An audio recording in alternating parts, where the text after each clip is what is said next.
Section 10 of the Partnership Act deals with the duty to indemnify for loss caused by fraud. 4 partner आहेत, त्यांच्यापैकी एकाने जर fraud commit केला तर त्याची ड्युटी आहे की अदर पार्टनर्सला इंडिम्निफाय करायचं किंवा जे लॉसेस त्याच्यामुळे झालेत ते बेअर करायचे.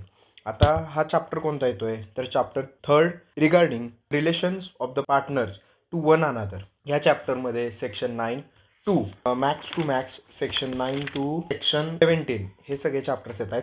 त्यामधील सेक्शन 10 हा बेसिक चॅप्टर आहे. सेक्शन 9 आपण बघितला general duties of the partners.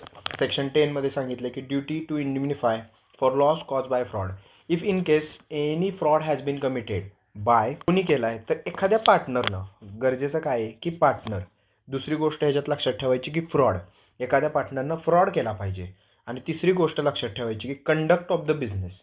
जो कंडक्ट ऑफ बिझनेस, पहिली गोष्ट जो फ्रॉड कमिट केला आहे तो पार्टनरनं केला आहे. दुसरी गोष्ट म्हणजे फ्रॉड कमिट झालेला आहे.